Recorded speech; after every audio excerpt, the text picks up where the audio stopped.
Well, here's my position in clear terms. I don't think anyone can understand this unless they have children. I truly don't.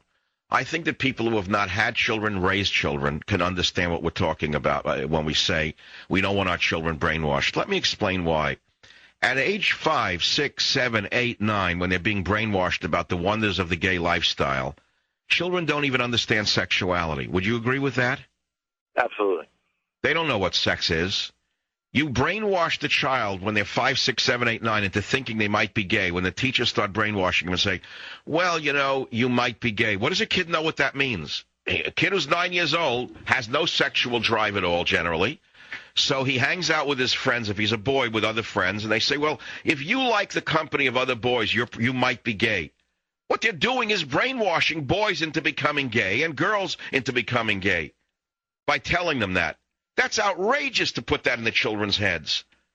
And you don't understand this until you have children, that you don't want your children to be taken upon by this movement that is brainwashing them, particularly when they're pre-sexual, with sexual ideas. This is a very important point. I wouldn't want the children to be taught about sexuality at all when they're 5, 6, 7, 8, or 9, for example, let alone homosexual choices. How can they make a choice when they don't even know what they are?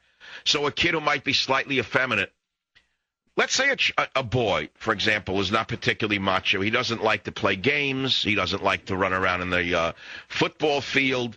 He likes more sensitive things in his life, and he's sort of effeminate in his voice. Does that mean he's gay? It doesn't mean he's gay at all.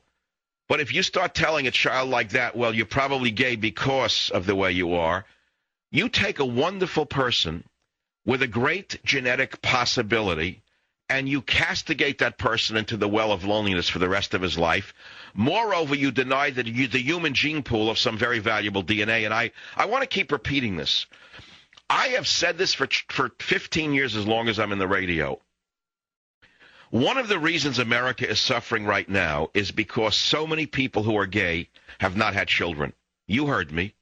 That's exactly what I mean, and I want to repeat it. Some of the most wonderful genetic material is going to waste. And I will say that until you finally understand me. You know, in the past, if people had certain inclinations, they usually got married anyway owing to social pressure, and they usually had children anyway owing to social pressure, and they would practice their proclivities on the side. But because the set and the frame of our society has been so altered, where the criminal is now revered more than the cop, where the killer is more revered than the priest, people have come to think that being gay is actually superior to being heterosexual, and not having children is somehow a more advanced way to live. I don't want to go into the details of what I'm saying to you, but I think you get it in broad strokes. And I'll just repeat my main point, is that so many thousands, if not millions, of people who are openly practicing the gay lifestyle and who have condemned themselves to not have children and who have cut off their DNA from the human pool have so denied humanity in so many ways. And I want to say that until you finally understand, it's a loss, in other words. It's a tragic loss to our society and to other societies. And for that reason alone, I would discourage so-called homosexual marriage. And I think I've made a very able point. And I think I made a point in a way that can be taken only in one way, which is a positive way. That's how I see this. I'm going to diverge and digress for a moment. One of my favorite books that saved me was called The Importance of Living by Lin Yutang. If you've been listening to my show for 15 years or some part of it, I told a story once that when I was 18 years old, I found this book in a friend's his father's library. And I started reading it, and I was going through my sufferings of young worth, a period of, woe is me, what's life all about? And there was a chapter in there by Lin Yutang called The Chinese Family Ideal that put me straight and put me on the right road. And it was about the Chinese family ideal, and it's so beautiful that I think I'm going to read pieces for you. He writes, it's a well-known fact that Chinese society and Chinese life are organized on the basis of the family system. This system determines and colors the entire Chinese pattern of life. Whence came the family ideal of life? And he goes on and he answers. He said, with its tremendous emphasis on the husband-wife relationship as the foundation of all human relationships, on filial piety toward parents, annual visits to ancestral graves, ancestor worship, and the institution of the ancestral hall. And he goes into Chinese ancestor worship, which we're not here to discuss. But he talks about man and woman in an interesting way. And he says God took a handful of mud, molded it into human shape, and breathed into its nostrils a breath, and there was Adam. But Adam began to crack and fall to pieces. And so he took some water, and with the water he molded the clay. And this water which entered into Adam's being was called Eve. And only in having Eve in his being was Adam's life complete. At least that seems to me to be the symbolic significance of marriage. Woman is water and man is clay, and water permeates and molds the clay. And the clay holds the water and gives it substance, in which water moves and lives and has its full being. He then talks about midlife between a man and a woman. Madame Quan, wife of the great Yuan painter Zhao Mengfu, and she herself was a painter. But in the middle of their lives together, his attraction to his wife began to diminish. And he was thinking of taking a mistress. And his wife of many years, Madame Quan, wrote the following poem, which touched his heart and changed his mind. "Twixt you and me, there's too much emotion. That's the reason why there's such a commotion. Take a lump of clay, wet it, pat it, and make an image of me. And an image of you, then smash them, crash them, and add a little water. Break them and remake them into an image of you and an image of me. Then in my clay there's a little of you, and in your clay there's a little of me, and nothing ever shall us sever. Living will sleep in the same quilt, and dead will be buried together." I think that's one of the most beautiful poems written about a husband and wife I've ever read in my life.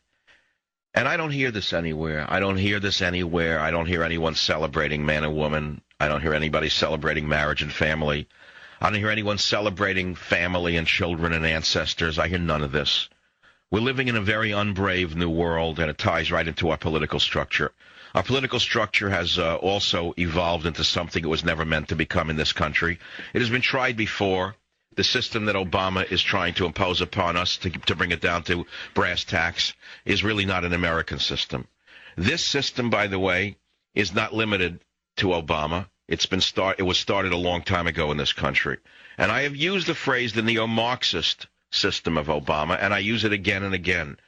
When have you heard this president, or the last president for that matter, after the first few years of Bush, after he used the evangelicals to get to the presidency, when did he last, let's go back to Bush, really fundamentally talk about the sacred bond of man and woman, the sacred nature of the family?